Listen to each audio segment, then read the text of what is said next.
worries him.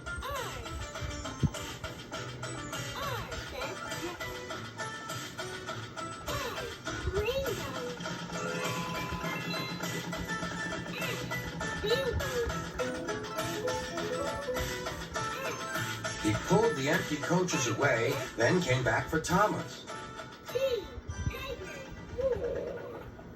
Thomas's wheels were clear, but still spun when he tried to move. Terrence tugged and slipped and tugged, and at last dragged Thomas clear of the snow, ready for the journey home.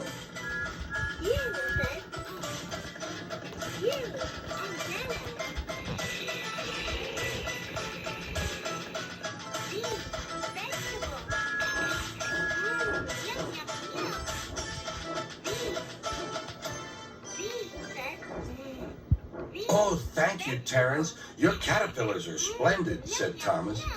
I hope you'll be sensible now, Thomas, said his driver. I'll try, said Thomas, and he puffed slowly away. We have all the trains. Every time they have a birthday, they ask for a Thomas the Tank Engine train. One of the trains, we have Donald, then we have the milk truck, and Terrence. What other trains? Wait, Percy, Colby, Scarlowy, Henry, Gordon, James, Henry, Thomas, James. Let's get Thomas.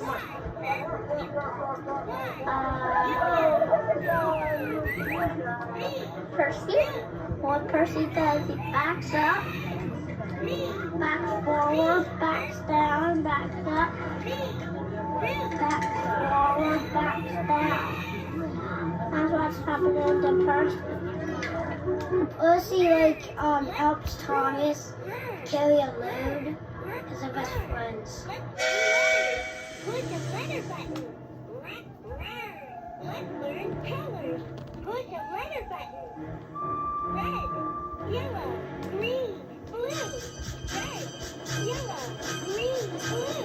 Red. And every year on the date of the accident, it runs again as a warning to others, plunging into the gap, shrieking like a lost soul. Percy, what are you talking about? The ghost train. Driver saw it last night. Where? Asked Thomas and Toby. He didn't say. Oh, it makes my wheels wobble to think of it. Said Thomas. You're just a silly little engine. I'm not scared.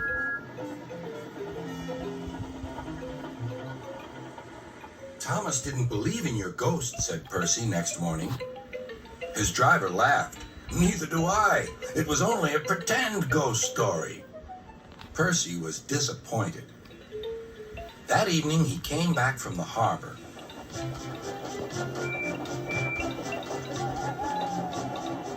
Percy knew where he was, even in the dark. Crow's Farm Crossing. We shan't be long now.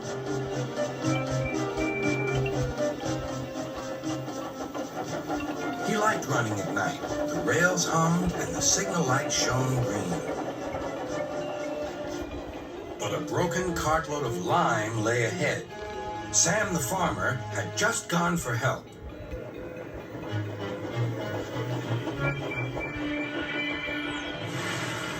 Percy broke the cart to smithereens. Lime flew everywhere.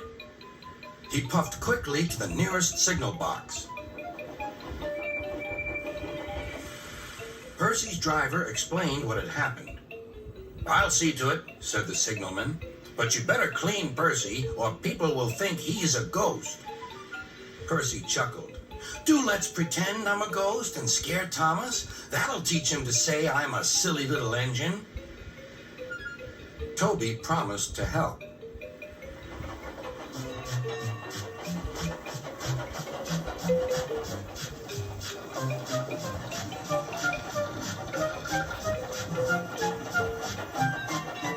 Thomas was being oiled up for his evening train. Percy's had an accident, cried Toby. Poor engine, said Thomas. Botheration. That means I'll be late. They've cleared the line for you, but there's something worse. Out with it, Toby. I can't wait all evening. I just seen something, said Toby. It looked like Percy's ghost. It said it was coming here to warn us. Who cares? Don't be frightened, Toby. I'll take care of you.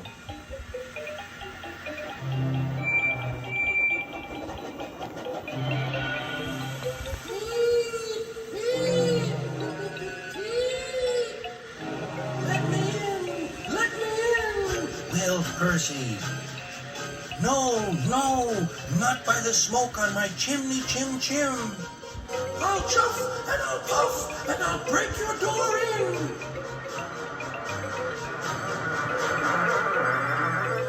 Oh dear, exclaimed Thomas. It's getting late.